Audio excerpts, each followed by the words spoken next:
Let's talk some Saints. The Saints have to build through the draft, right? That's the only way to get out of this complete mess. And if you have no confidence in the Saints front office to draft, I understand that. Like I don't have a rebuttal to that. But if you feel like they have no chance in the draft, then what you're suggesting is that they have no chance, period. And then we're just wasting our time and energy talking about them and watching them. I have to cling to some hope. I have to cling to something positive until it's proven otherwise. And you've got to build through the draft. And the Saints did a good job in this draft of essentially standing pat and making their selections. They took 1, 2, 3, 4, 5, 6, 7, 8, 9 players in this draft. You're never going to take 9 players and get 9 starters out of the NFL draft.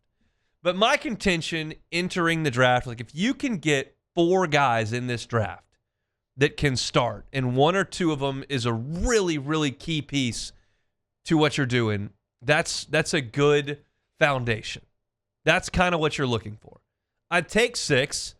I'd love 5. 4 is kind of the baseline. Like you need to make sure you get 4 dudes in this draft that can help you. And so I wanted to start looking at that, being that we're inching towards the halfway point of the season. These stories are not even close to being finally written, but we have some data. So let's get into what these guys have been. And I'm going to use Pro Football Focus as a bit of a tool here to suggest what they're seeing and what I'm seeing. He took Kelvin Banks 9th overall. I would suggest that looks good right now. I would suggest that looks like a good pick. His PFF grade overall is a 66, which is not great, but certainly not a disaster. It's a 65.4 in the passing game, a 64.3 in the running game. I like the fact that there's balance there. You're not woefully deficient somewhere. That's not the case. I don't like the fact that he's got 4 penalties, but I do like the fact that 3 of those were week 2 in Seattle, and he hasn't been flagged since the Seattle game. And his best grades per PFF have been the last 2 weeks. 76.2 against Chicago, and then the week previous, 69.8 against New England. So what I'm looking at here is objectively the penalties have come down, and subjectively the grade from Pro Football Focus has gone up. And you can look at the fronts that they're playing, and, you know, there may have been a couple early that were a little bit better. The Giants are a tough matchup for young offensive linemen. I gotcha. But this is a pick that looks the part and is improving. I like that early on. I'm not here to bang the gavel on any of these guys and declare bust or absolute hit, Pro Bowl or All Pro or cut. Like, I'm just saying I like where Kelvin Banks is headed at left tackle. Your second pick was Tyler Shuck. You have no information there. None that we can glean. Then you took Vernon Broughton in the 3rd round. Then he got out there for a game, and now he's out, and that's not great. But then you get into these middle round picks. Jonas Sanker, late 3rd round. He's graded 69.6 overall, 64.2 against the run, 68.4 against the pass and his coverage.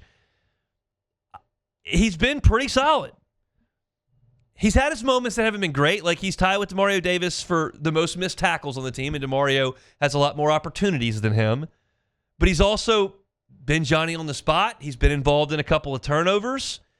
The thing that's bringing that grade down is a 27.8 in tackling. He's got to be better at that. But I like that he's in the right place.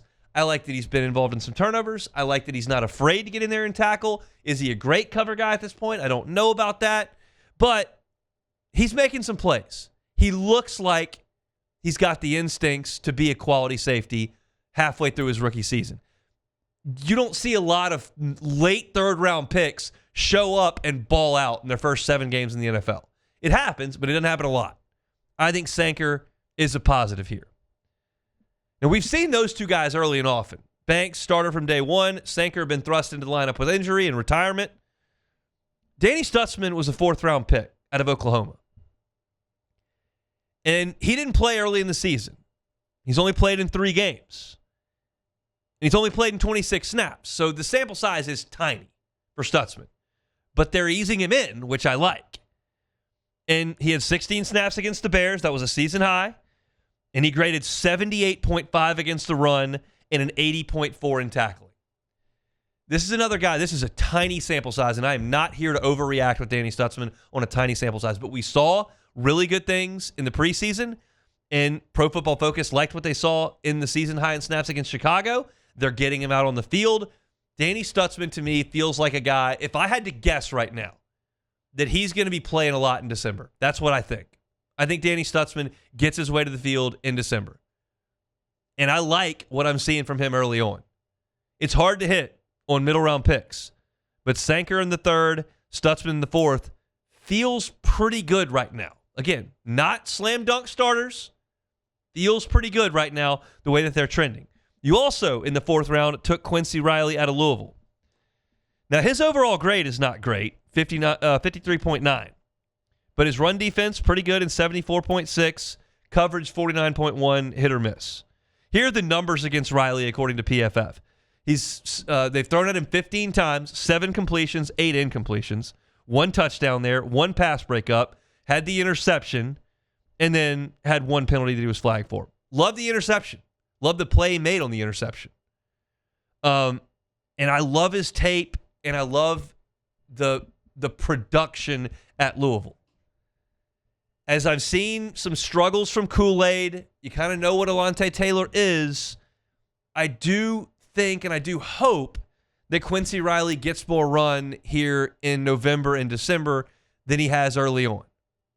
This is a guy that it's a small sample size, and there have been some hiccups, but there's reason to believe here.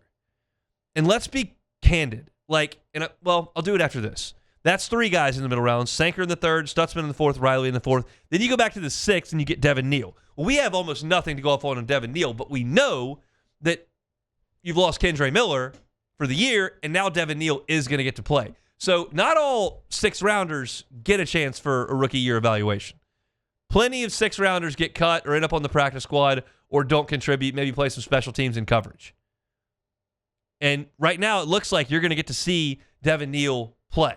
So now all of a sudden, I'm looking at this draft class, and I get to Molokai, Mataval, the tight end out of UCLA, nothing, Fadil Diggs, tiny little sample size, not worth talking about right now.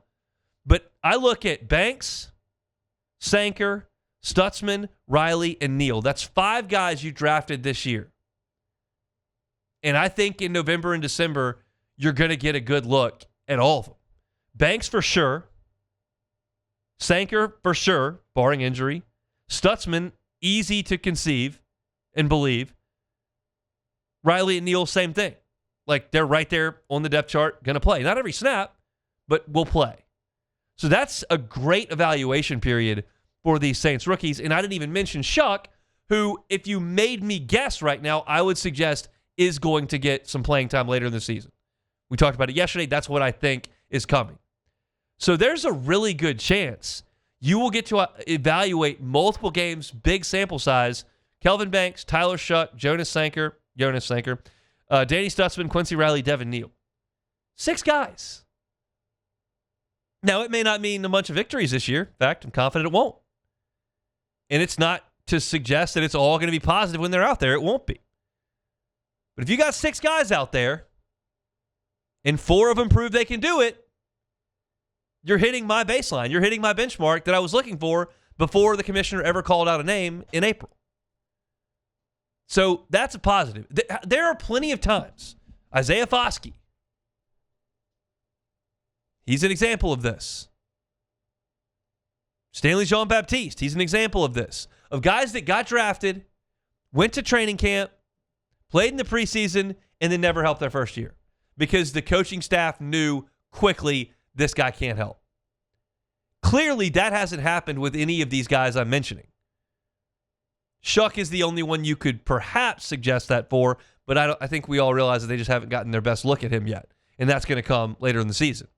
But there are busts bad enough that you know in that first training camp and that first season, yep, that's a miss.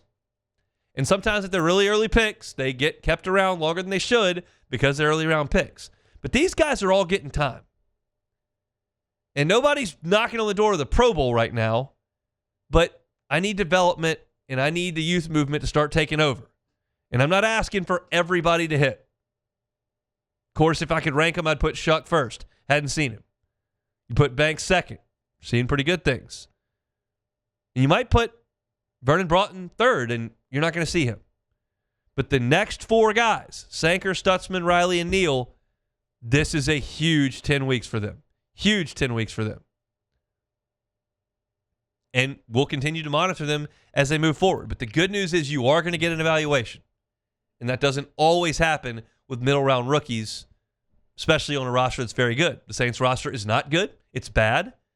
And once again, it's the beauty of this thing. You've got time. So if you need to pull a linebacker off the field and get Pete Werner down so Stutzman gets some time, fine. You got no space that you feel like Quincy Riley needs to occupy, make some. If Spencer Rattler continues to plateau or falters, give Shuck a look. And I think by the time, first of the year rolls around, we will have a good feeling about all 6 of these guys in terms of what they could or couldn't be. And that's part of the exciting part. You got to cling to hope somewhere. 1 and 6 is not where you're going to be clinging for hope. But these draft picks, maybe, just maybe, are next up. And we're going to get a good look at them throughout the course of the next 2 months. Hey, it's on. Thanks for watching Hunt on Saints. Before you leave, help us out a little bit. Hit that like button, leave your comments in the section below, and hit that subscribe button so you get all our content right here from Hunt on Saints. We'll see you next time.